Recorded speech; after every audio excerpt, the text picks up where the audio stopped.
لا حول ولا قوة إلا بالله العلي العظيم. حسبنا الله ونعم الوكيل، نعم المولى ونعم النصير.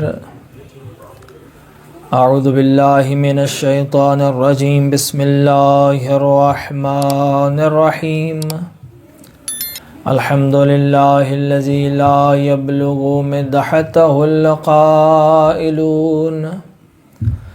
ولا يحصي نعماءه العادون ولا يؤدي حقه المجتهدون.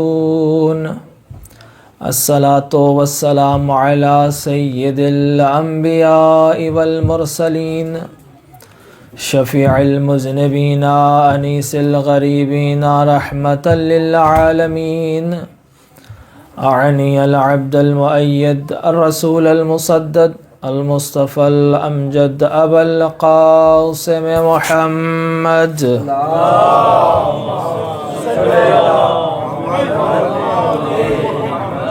وعلى أولاده الطيبين الطاهرين المعصومين المظلومين، واللعنة الدائمة على أعدائهم أجمعين.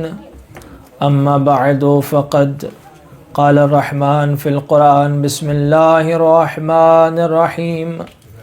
والعصر إن الإنسان لفي خسر إلا الذين آمنوا وعملوا الصالحات وتواصوا بالحق وتواصوا بالصبر.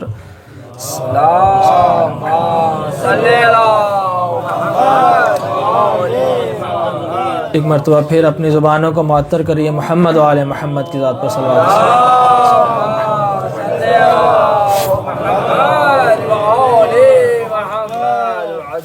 سب سے پہلے دعا گو ہیں پروردگار عالم، آج اس ذکر کے صدقے میں جن مرحومین کے لیے یہ مجلس کا اہتمام کیا گیا، پروردگار ان کے درجات بلند فرما. بالخصوص زوجہ و سید علی اکبر، سید منور حسین، سید مظفر حسین، سفینہ بطول اور جتنے یہ نام لکھے گئے ہیں، پروردگارہ ان سب مرحومین کے درجات بلند فرما. رحم اللہ تجھے واسطہ تیری عزت و عظمت کا، جتنے مومنین و مومنات تشریف فرما ہیں، جو جو حاجات رکھتے ہیں، پروردگارہ سب کی حاجات کو پورا فرما.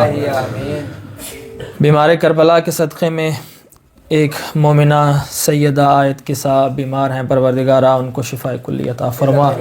اور بھی جتنے مومنین ہیں جنہوں نے ہمارے ذمہ دعائیں لگائیں، خدایا تو دلوں کے راز جانتا ہے، سب کی دعاؤں کو مستجاب فرما. پروردگار اللہ اس ذکر و عزاداری کے حقیقی وارث یوسف زہرا امام زمانہ علیہ السلام کے ظہور میں تعجیل فرما. تمام دعاؤں کی قبولیت کے لیے بآواز بلند صلوات.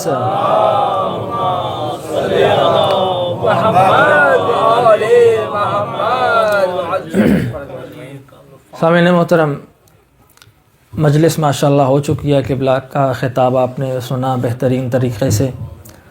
پروردگار ان کی توفیقات خیر میں اضافہ فرمائے اور علماء حقہ کا سایہ ہمارے سروں پر قائم و دائم فرمائے. بس کچھ دیر حاضری کے لیے، یقیناً آپ بھی کافی دیر سے بیٹھے ہیں میری طرح. میں تقریباً 6:20 کا آیا ہوا ہوں، تو مجھے چونکہ 6:30 کا پوسٹر پہ لکھا ہوا تھا تو میں اس حساب سے آ گیا، لیکن مجھے پتہ ہونا چاہیے تھا یہ پاکستانی پروگرام ہے. صلوات پڑھیے محمد و آل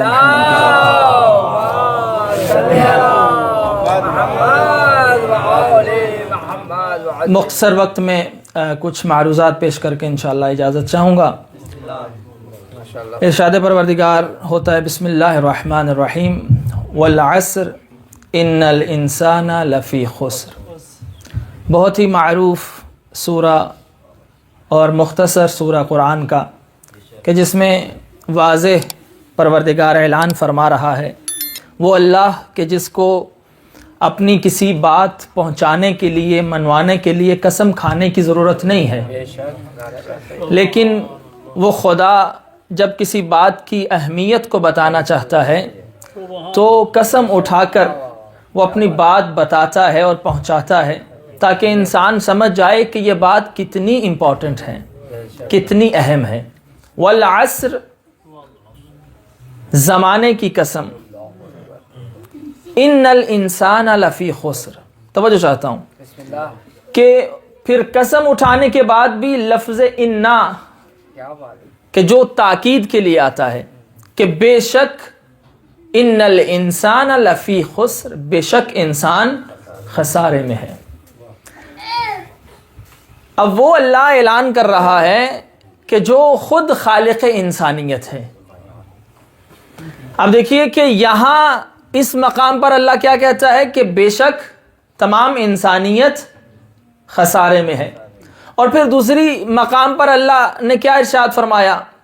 بسم اللہ الرحمن الرحیم والتین والزیتون وطور سینین وہذا البلد الامین لقد خلقنا الانسان فی احسن تقویم. یعنی پروردگار عالم کا آپ انداز دیکھیے کہ یہاں پر بھی 3 قسمیں اٹھانے کے بعد پروردگار عالم نے اعلان کیا کہ مجھے 3 کی قسم، زیتون کی قسم، طور سینا کی قسم اور شہر مکہ کی قسم. کیا؟ لقد خلقنا الانسان فی احسن تقویم، کہ بے شک ہم نے انسان کو بہترین صورت میں پیدا کیا ہے.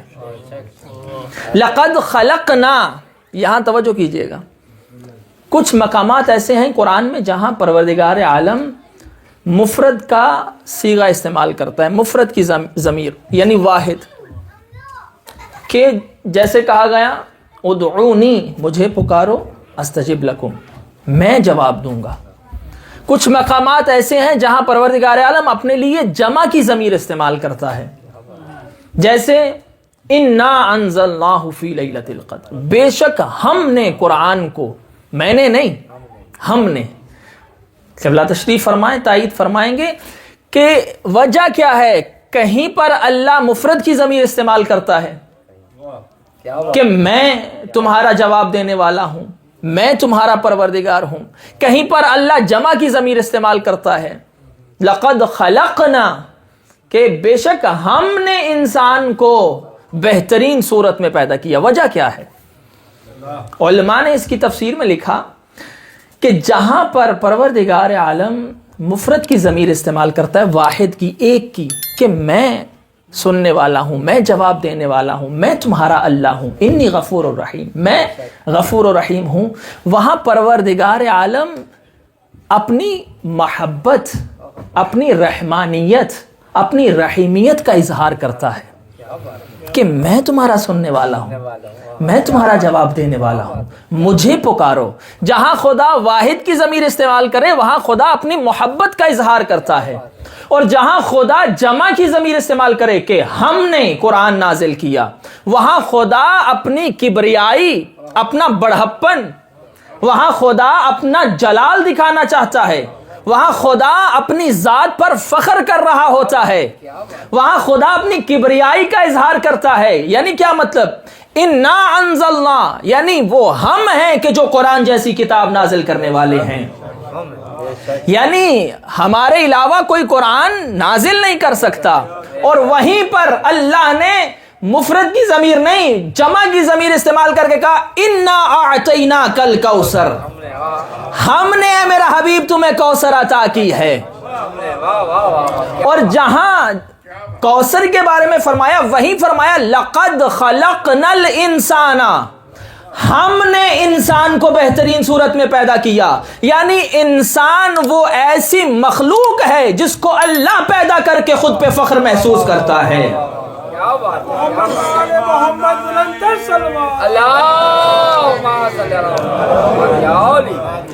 کہ انسان وہ مخلوق ہے کہ جس کے بارے میں خود اللہ کے لقد خلقنا، ہم نے خلق کیا انسان کو فی احسن تقویم، بہترین صورت میں پیدا کیا. اچھا، ایک مرتبہ ہوتا ہے میں اور آپ کہیں کہ دس از دا بیسٹ، ایک مرتبہ اللہ کہے جب اللہ کہیں کہ میں نے اس کو احسن تقویم بہترین صورت میں پیدا کیا ہے تو پھر اس کے حسن کا اندازہ کون لگا سکتا ہے؟ یعنی جسے خالق کہے کہ یہ بہترین ہے، خوبصورت ترین ہے، اس کے حسن کا کون اندازہ لگا سکتا ہے؟ اچھا، یہ 3 قسمیں اس سے پہلے اللہ نے اٹھائیں، والتین والزیتون، مجھے تین کی قسم، زیتون کی قسم، طور سینا کی قسم، 4 قسمیں، وہذا البلد الامین، مجھے بلد امین کی قسم. پھر کہا کہ ہم نے بہترین صورت میں پیدا کیا. اچھا، یہ جو اللہ قسمیں اٹھا کر بتا رہا ہے کہ انسان کو بہترین صورت میں پیدا کیا، کیا یہ مجھ اور آپ جیسے انسان کے لیے اللہ کہہ رہا ہے؟ یا پھر کوئی ایسا انسان ہونا چاہیے جس کو پیدا کر کے اللہ خود کہے ان اللہ و ملائکتہ یصلون علی النبی؟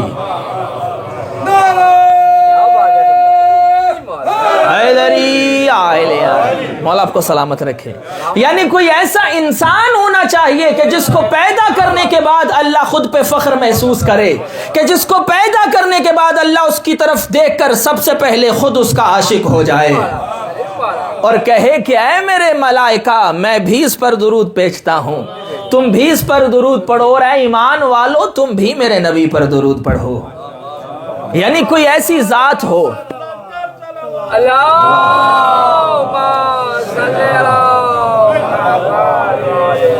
تو جو فرما رہے ہیں، بس یہ وہ انسان جسے خلق کرنے کے بعد اللہ اپنے اوپر فخر کرے کہ ہم نے انسان کو پیدا کیا. یعنی انسان ایسا شاہکار ہے کہ خدا اپنے ذات پر فخر کرتا ہے کہ میں نے ایسی مخلوق کو بنایا. پھر کیا ایسا ہوا کہ اللہ کو کہنا پڑا والعصر ان الانسان لفی خسر؟ ایک طرف خدا خلق کرنے کے بعد خود پہ فخر کرے کہ انسان ایسا شاہکار ہے، ایسی مخلوق ہے کہ اللہ کہے تبارک اللہ احسن الخالقین، اللہ کی ذات کتنی بابرکت ہے اور وہ بہترین خلق کرنے والا ہے. یعنی انسان کو بنانے کے بعد اللہ خود پہ فخر کرے، اور پھر ایسا کیا ہوا کہ اسی انسان کے بارے میں اللہ کو کہنا پڑا ان الانسان لفی خسر. یعنی جب انسان اپنی پوری زندگی خدا کے بتائے ہوئے احکامات پہ گزارے تو اللہ اس کی خلقت پر فخر کرتا ہے. جب تم اس کا راستہ چھوڑ کر دوسرے راستے پہ جاؤ گے تو اللہ کو کہنا پڑا والعصر ان الانسان لفی خسر. مگر اس خسارے سے نکالنے کا طریقہ بھی اللہ نے بتایا، کیونکہ سب سے پہلا ہادی اللہ کی ذات ہے. اس نے انسان کو دنیا میں بھیجنے سے پہلے ہادی کو پہلے بھیجا تاکہ انسان گمراہ نہ ہو. کیا کہا؟ انسان خسارے میں ہے الا الذین آمنوا وعملوا الصالحات، کہ وہ انسان خسارے سے بچ سکتا ہے جو مؤمن ہو اور صالح ہو. الا الذین آمنوا وعملوا الصالحات، ایمان والا اور عمل صالح کرنے والا. اب یہاں ایک حدیث سنا کر بس آپ کی زحمت تمام کروں گا. یعنی خدا نے بتا دیا کہ تمام انسانیت خسارے میں ہے اس وقت تک جب تک وہ مومن نہ ہو اور صالح نہ ہو. اب مومن کی کیا علامات ہیں؟ مومن انسان کیسے بن سکتا ہے؟ یہاں پر ایک روایت امام سجاد علیہ السلام سے،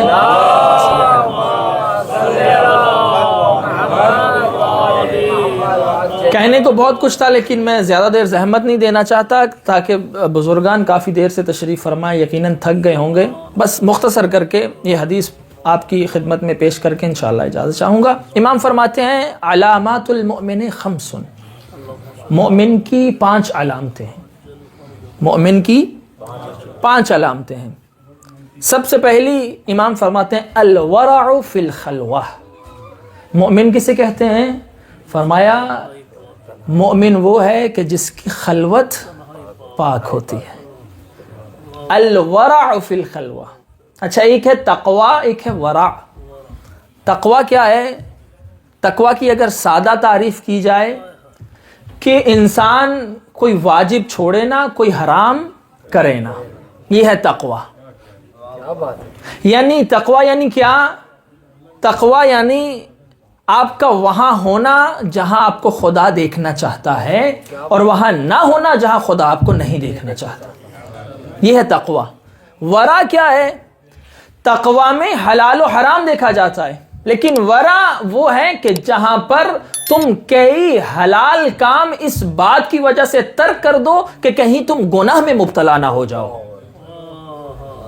مثال کے طور پر دو لوگ کسی کی بات کر رہے ہیں، بات کرنا مباح ہے، کسی کے بارے میں بھی بات کر سکتے ہیں آپ، مباح عمل ہے، کوئی اس میں گناہ نہیں ہے، لیکن اس وجہ سے آپ اس کی بات کو ترک کر دیں، چھوڑ دیں کہ کہیں اس کی غیبت نہ ہو جائے. یہ ہے ورع. یعنی تقوی جب اپنے کمال پر پہنچتا ہے تو انسان صاحب ورع ہوتا ہے کہ کئی حلال چیزوں کو اس لیے چھوڑ دیتا ہے کہ کہیں حرام میں مبتلا نہ ہو جائے. مولا فرماتے ہیں ہمارے چاہنے والے مومن کی فقط متقی ہونا کافی نہیں ہے، صاحب ورع ہونا چاہیے. یعنی جو حلال کاموں کو بھی اس لیے چھوڑ دے کہیں حرام کی طرف نہ چلا جائے، یعنی جس کی تنہائی پاک ہو.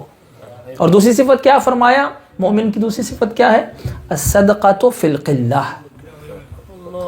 مومن کی دوسری صفت ہے کہ وہ اس وقت بھی صدقہ اور خیرات کرتا ہے، راہ خدا میں دیتا ہے جب اس کے پاس بھی کم ہو.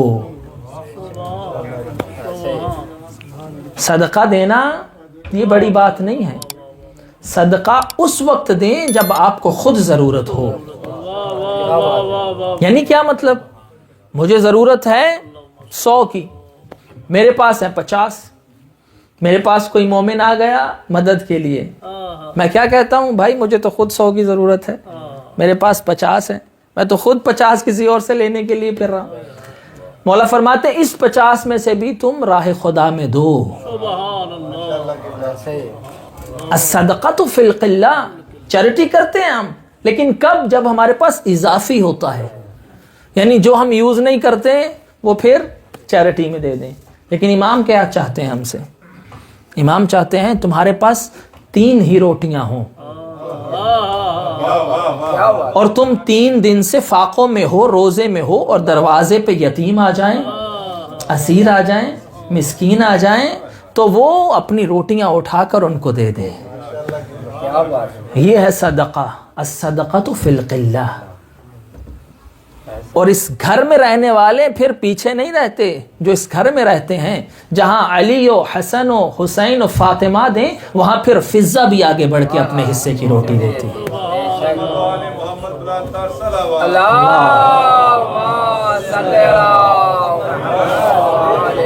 وہ جو فرما رہے ہیں الصدقۃ فی القلہ، مومن کی علامت کیا ہے؟ کہ کمی میں بھی راہ خدا میں خرچ کرتا ہے. روایتیں کہتی ہیں ایک مرتبہ امیر کائنات بی بی کے پاس آئے، آ کر کہنے لگے اے سیدہ آج علی کا دل چاہتا ہے آپ علی سے کچھ مانگے. بی بی فرماتی ہیں یا علی مجھے خدا سے حیا آتی ہے، میں کیسے کچھ آپ سے مانگوں؟ کہا نہیں آج علی کا دل چاہتا ہے آپ علی سے کچھ مانگے. بی بی نے کیا فرمائش کی؟ یا علی میرا انار کھانے کو جی جا رہا ہے. مولا کے پاس 1 دینار ہے، بازار گئے انار خرید کے واپس آ رہے ہیں. اب خود اصرار کیا، اور مانگنے والی ہستی کون ہے؟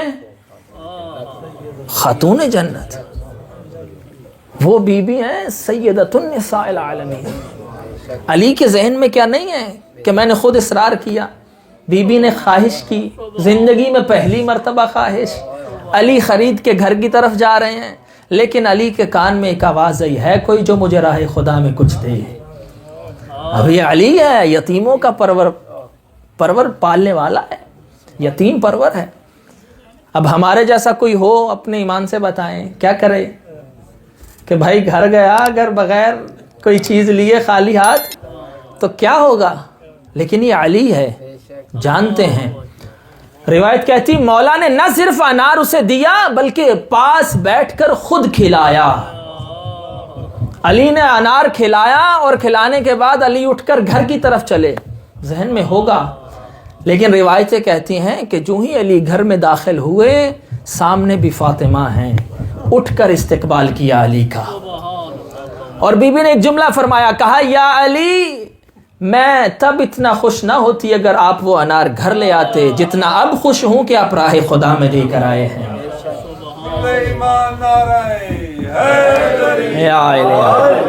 وہ جو فرما رہے ہیں کہ یہ درس ہے کہ کہاں خواہش فاطمہ.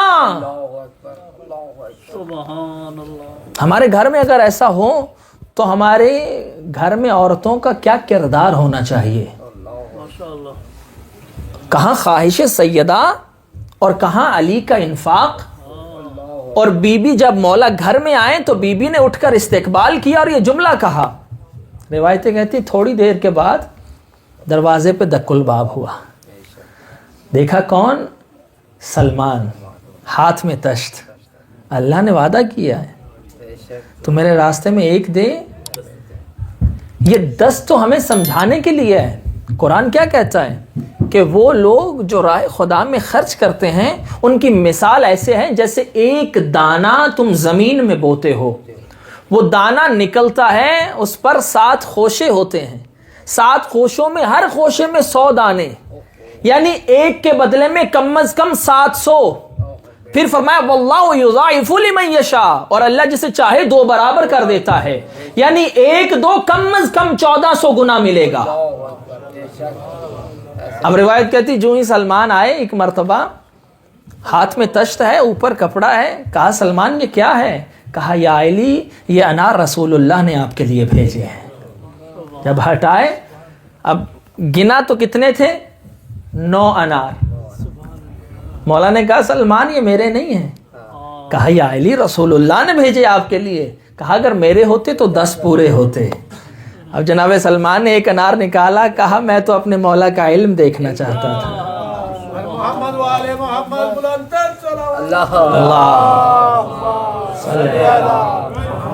والصدقۃ فی القلہ، کہ جب تم قلت میں ہو، جب تمہارے پاس بھی کم ہے، تب راہ خدا میں خرچ کرو.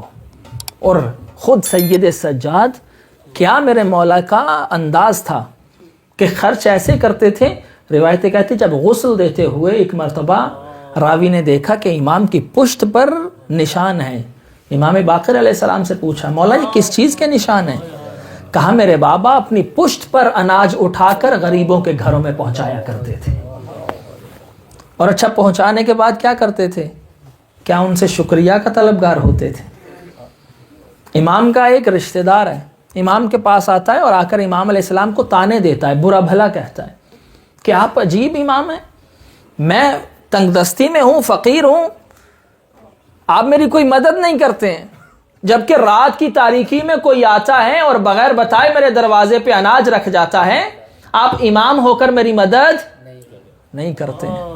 لیکن تاریخ کہتی امام نے کبھی پلٹ کر اسے جواب نہیں دیا تھا. جب امام کی شہادت ہو گئی اور دروازے پہ کوئی نہ آیا تو اب معلوم ہوا کہ وہ جو دروازے پہ آتا تھا وہ میرے وقت کا امام تھا. ہم کیا کرتے ہیں؟ دینے کے بعد دل میں کہیں نہ کہیں خواہش ہوتی ہے کہ کم از کم ایک پلٹ کے شکریہ ہی کہہ دیا جائے. لیکن اہل بیت کا مزاج کیا ہے؟ لا نرید منکم جزاء ولا شکور. ہمیں نہ تم سے شکریہ چاہیے نہ جزا چاہیے. اچھا دنیا والوں سے شکریہ چاہیں گے تو زیادہ سے زیادہ کیا ہوگا؟ 4 لوگوں میں بات کر دیں گے کہ بھائی بڑا سخی ہے، بڑا اچھا انسان ہے. لیکن جب تم خدا کے لیے کرو گے تو پھر کیا ہوگا؟ خدا تمہیں اپنی ذات کے مطابق عطا کرے گا. الصدقۃ فی القلہ. اور تیسری علامت کیا ہے؟ مولا فرماتے ہیں مومن کی تیسری علامت ہے الحلم عند الغضب، کہ مومن غصے کے وقت حلیم ہوتا ہے، بردبار ہوتا ہے. مومن غصے پہ قابو کرنے والا ہوتا ہے. مومن غصے پہ قابو کیوں نہ کرے؟ جن کا امام ہی کاظم ہو، جن کا امام کاظم جیسا ہو. روایتیں کہتی ہیں امام سجاد علیہ السلام، اللہم صلی علی محمد، امام علیہ السلام اپنی کنیز کے ساتھ بیٹھے تھے کہ امام نے کھانا کھانے کے بعد کنیز امام کے ہاتھ دھلوا رہی تھی. کنیز نے ہاتھ میں ایک جار، ایک برتن مٹی کا پکڑا ہوا تھا. امام بیٹھے تھے، یہ کھڑی امام کے ہاتھوں پہ پانی ڈال رہی تھی کہ اس کے ہاتھ سے وہ برتن چھوٹا، امام کے سر پہ لگا. امام کے سر سے خون بہنا شروع ہو گیا. جب خون بہا تو ایک مرتبہ یہ کنیز امام تھی، جانتی تھی مزاج کیسا ہے. قرآن کی آیت پڑھنا شروع کی، والکاظمین الغیظ والعافین عن الناس واللہ یحب المحسنین. قرآن کی آیت پڑھی، 3 جملے کہے کہ اللہ کے بندے کون ہوتے ہیں؟ جو غصے پر قابو پانے والے ہوتے ہیں. والعافین عن الناس، لوگوں کو معاف کرنے والے ہوتے ہیں. واللہ یحب المحسنین، اللہ احسان کرنے والوں کو، نیکی کرنے والوں کو پسند کرتا ہے. امام علیہ السلام نے جب دیکھا کہ گھبرائی ہوئی ہے، امام نے اس کو دیکھا اور ایک مرتبہ سب سے پہلے اپنے غصے کو قابو کیا. اس کے بعد اس کی طرف دیکھ کر کہا، اس نے کیا کہا تھا قرآن کی آیت؟ والعافین عن الناس، لوگوں کو معاف کرنے والے ہوتے ہیں. امام نے کہا جا، میں نے تجھے راہ خدا میں معاف بھی کیا اور آزاد بھی کیا. یعنی یہ امام کا چاہنے والا غصے کی حالت میں. بس پہلی صفت کیا ہے؟ الورع فی الخلوہ، کہ مومن کی تنہائی پاک ہے، مومن صاحب ورع ہوتا ہے. دوسری صفت کیا ہے؟ الصدقۃ فی القلہ، کمی میں بھی صدقہ دیتا ہے. تیسری صفت کیا ہے مومن کی؟ فرمایا الحلم عند الغضب، مومن حلیم ہوتا ہے غصے کی حالت میں. چوتھی صفت کیا ہے؟ فرمایا الصدق عند الخوف، مومن کو جتنا بھی کوئی خوف ہو، مومن کبھی جھوٹا نہیں ہوتا، مومن ہمیشہ سچ بولتا ہے. اور آخری صفت فرمایا الصبر عند المصیبہ، مومن صابر ہوتا ہے، مومن مصیبت میں شکوہ نہیں کرتا، شکر کرتا ہے. مومن ہمیشہ شکر کرنے والا ہوتا ہے. اور یہ شکر اور صبر ہمیں سکھایا کربلا والے، کہ آپ دیکھیں کہ کیسی مصیبت ہے کہ کائنات نے ایسی مصیبت نہیں دیکھی. لیکن مصیبت میں بھی جو کہیں ما رأیت الا جمیلا، کہ زینب نے کربلا میں سوائے جمال خدا کے کچھ دیکھا ہی نہیں. یعنی وہ بی بی، میں اکثر کہا کرتا ہوں، یہ جناب زینب کبریٰ کے فضائل کی معراج ہے یہ جملہ، کہ وہ بی بی جو ایک لمحہ حسین کے بغیر نہ رہتی تھی، وہی بی بی حسین کے لاشے پہ کھڑی ہو کے کہے اللہم تقبل ھذا القربان، کیا میرے اللہ زینب کی یہ قربانی کو قبول فرما. یعنی آپ تصور کریے کہ مولا نے خود جب جناب سیدہ کا، جناب زینب کبریٰ کا عقد پڑھا تو شرط رکھی تھی کہ عبداللہ زینب کو روز اجازت دے گا حسین کی زیارت کی. یعنی وہ بی بی جو ایک لمحہ حسین کے بغیر نہ رہے، اس کے سامنے حسین کا سر تن سے جدا کیا جا رہا ہے. اور وہی بی بی کہیں پر اکبر کا لاشا، کہیں پر اصغر کا لاشا، کہیں پر اونو محمد کے لاشے، کہیں پر قاسم کے ٹکڑے، اور ان لاشوں کے درمیان کھڑی ہو کے جو خدا کو کہے کہ خدایا میری اس قربانی کو قبول فرما. یہ ہے مصیبت میں صبر. اور ہم پر اگر کوئی چھوٹی سی مصیبت آئے، ہم خدا سے شکوہ کرنا شروع کر دیتے ہیں. لیکن اہل بیت کیا ہیں کہ خدایا حسین کا اگر اکبر مارا جاتا ہے تو مارا جائے، حسین کی داڑھی میں اصغر کا خون ہے، حسین کے دل میں اکبر کا غم ہے، عباس کے بازوؤں کو اٹھا کر مرا ہوا حسین، وہ حسین اتنے دکھوں کے بعد سر سجدے میں رکھ کر کہے سبوح القدوس. یعنی کیسی توحید ہے، کیسا صبر ہے کہ سب کچھ لٹتا ہے تو لٹ جائے مگر حسین کا رب راضی رہے. ذنب قضائہ و تسلیما لامرہ. اس لیے مصیبت میں شکوہ نہ کیا کرو، مصیبت میں شکر کیا کرو. اسی لیے سید سجاد فرماتے ہیں، فرمایا شام غریبہ کا وہ منظر، خیمے جلے ہوئے، بیویوں کے سروں سے ردائیں چھینی گئیں، بچے در بدر رل گئے، بچے مارے ہوئے، کہیں پر اکبر و اصغر کا لاشا، کہیں پر حسین کا لاشا. فرمایا اس عالم میں بھی میری پھوپھی کی نماز شب تک قضا نہیں ہوئی. نہ جانے کس طرح علی کی بیٹی نے یہ نمازیں پڑھی ہوں گی. اجرکم علی الزہرا. بس ایک جملہ اور آپ کی زحمت تمام. انہی لاشوں کے پاس آئی نا جب 11 محرم کو، ایک مرتبہ جب لاشوں سے گزارا گیا، روایتیں کہتی ہیں کہ سب بیویوں کو سوار کرانے والی زینب جب ایک مرتبہ بھائی کے لاشے سے گزر ہوا تو اس طرح سے ناکا سے اتری جیسے بغیر بازوؤں کے عباس گھوڑے سے گرا تھا. روایتیں کہتی ہے بندھے ہوئے ہاتھوں کے ساتھ ایک مرتبہ ارے کونیوں کے بل حسین کے لاشے پہ آ کے اپنی کونیوں سے پتھروں کو ہٹانا شروع کیا. روایتیں کہتی ہیں ایک جملہ کہا انت اخل حسین، او کیا میرا ماں جایا حسین تو ہے، او اگر حسین تو ہے ان راسوں کا ہے حسین تیرا سر کہاں ہے. اجرکم علی الزہرا ھذا دارو، سب کو سوار کرانے کے بعد ایک مرتبہ کوئی نہ رہا زینب کبریٰ کا. روایتیں کہتی منہ پھر گیا فرات کی طرف، ارے آواز دے کے کہا او عباس، ارے زینب کو سوار کرانے والا کوئی نہیں، او زینب کو سوار کرا. روایتیں کہتی سید سجاد آگے بڑھے، ارے پھوپھی اماں کو سوار کرایا. ایک مرتبہ جب سوار کرا دیا نا، یہ اونٹ جن پر سوار کرایا گیا ایک دوسرے کے کان سے منہ لگا کے کچھ باتیں کر رہے ہیں. مولا سے کسی نے پوچھا مولا یہ جانور کیا کہہ رہے تھے؟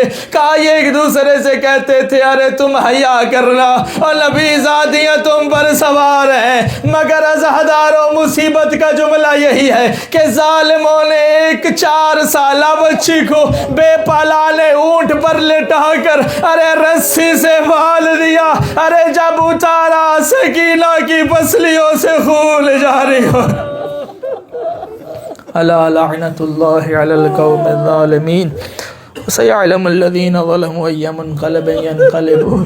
رحم اللہ تجھے ان روتی ہوئی آنکھوں کا واسطہ ہماری اس قلیل سی عبادت کو اپنی بارگاہ میں قبول فرما. رحم اللہ اس ذکر کے صدقے میں سید منور شاہ صاحب کے درجات بلند فرما. رحم اللہ ان کے بچوں کو ان کے لیے نیک اعمال بجا لانے کی توفیق عطا فرما. پروردگار ان کے خانوادے کو صبر عطا فرما. رحم اللہ اس مصیبت پر اجر عطا فرما. اس ذکر کے صدقے میں اس خانوادے کے جتنے مرحومین ہیں سب کے درجات بلند فرما. پروردگار اس گھر پر اپنی خصوصی رحمتوں برکتوں کا نزول فرما. ان کے بچوں کو محمد و آل محمد کے دین پر قائم و دائم فرما. رحم اللہ تمام دعاؤں کو قبول فرما. پروردگارہ ہم سب کے والی و وارث کے ظہور میں تعجیل فرما. تمام دعاؤں کی قبولیت کے لیے بآواز بلند صلوات.